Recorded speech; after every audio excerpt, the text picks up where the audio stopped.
if you notice, the U is like one O which is extended, and that makes a sort of like a tunnel, an extended O. And if you notice, all of life is sort of this long extended circle, and the trees are an extended circle. Our arms, our legs, our torso. That U is called the form sound. Okay, so that sacred O contains the energy of all that is. That O, it's round. It's perfectly round, representing completion, representing the perfection of heaven. So that O is, and they say Om contains all the energy in the universe because of the O. So again, you have that Yao, the O, and then the U.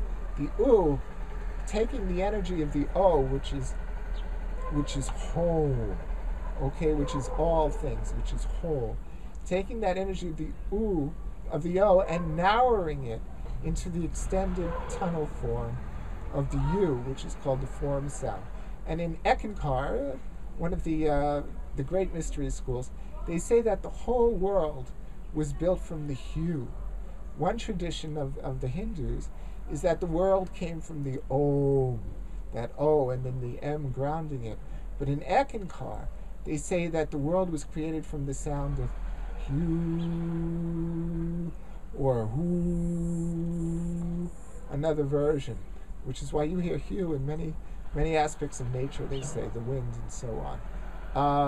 So you have the Yao, which is tremendously powerful, ending with that form sound, creating form, all form really, and then it ends with the Wei, and then you have the E, the two final vowels. So that E, and what the Wei? It's very interesting that it ends with the word way, okay? Because way in English means like a road or a path, as we all know. And so it comes to Yahweh as if it's the way of Yao, okay? Yao or Yah representing God, and way representing the path that of this power called Yao or Yah. And it's no accident that the English word for way is way, like in Yahweh, because, as I said, in the sacred understanding of language, the sound of the word is the energy that it represents. So way has to be way. It can't be frog, and it can't be tree. It's got to be way, because that way sound expresses the energy of a path going forward. Okay? So this is has been a source of great power for me, especially lately, the Yahweh. And when I meditate with it, it connects me to the Creator, which is inside of us all, which has become all things, the Yah, which has become the way. So that's one code of empowerment that I wish people would know about and use. It would serve as perhaps it would serve me. So now I'd like to talk about another code of empowerment.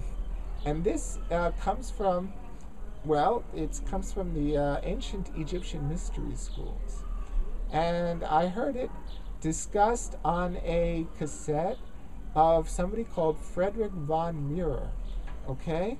Frederick von Murer, it says he's a walk-in, and that the original Frederick, who had a very hard life, apparently by agreement, left his body, and the being of Serapis Bey, one of the great master beings of the universe, walked into the body of Frederick von Murer and took over the life of Frederick von Murer, on a very different level.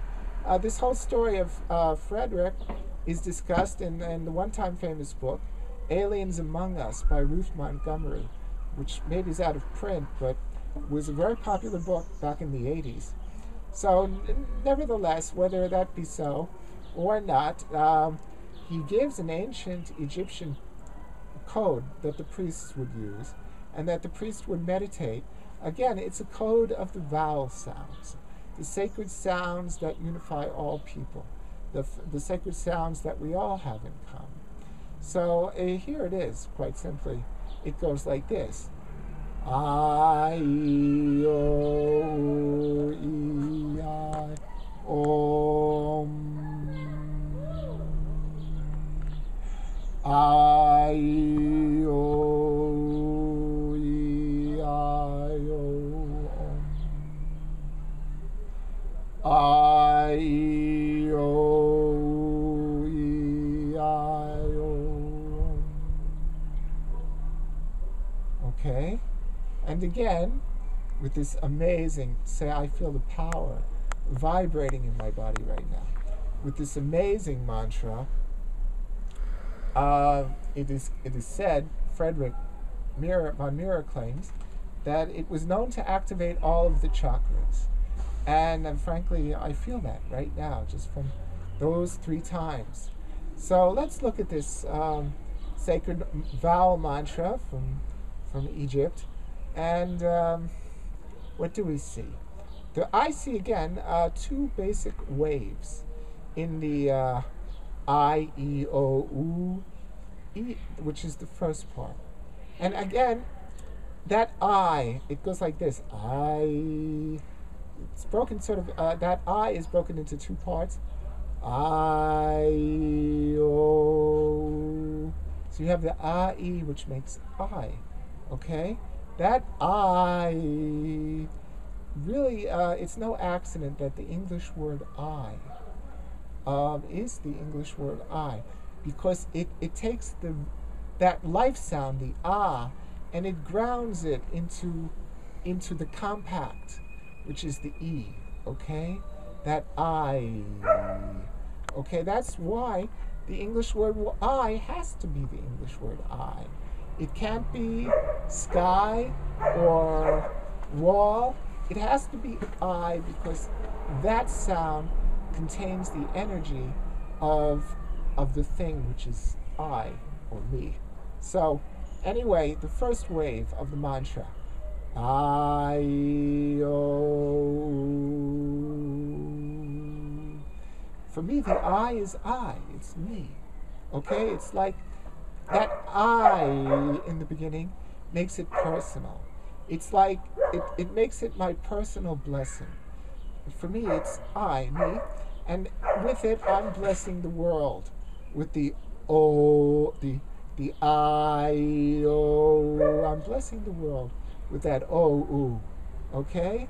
And the second wave in this mantra, it's best if it's done in one. If it's the whole thing is said in one exhale.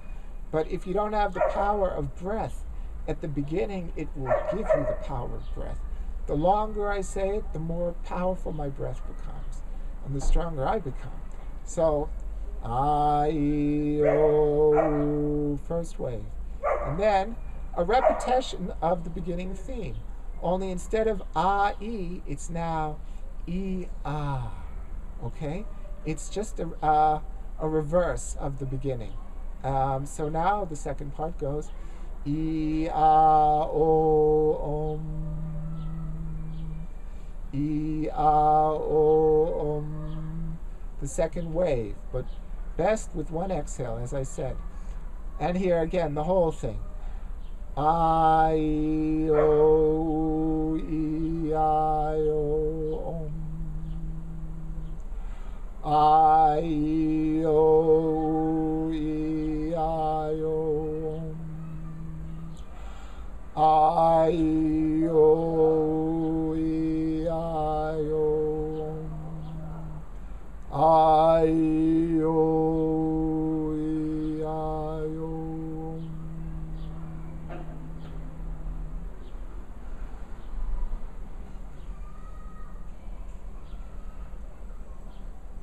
Something very sacred there.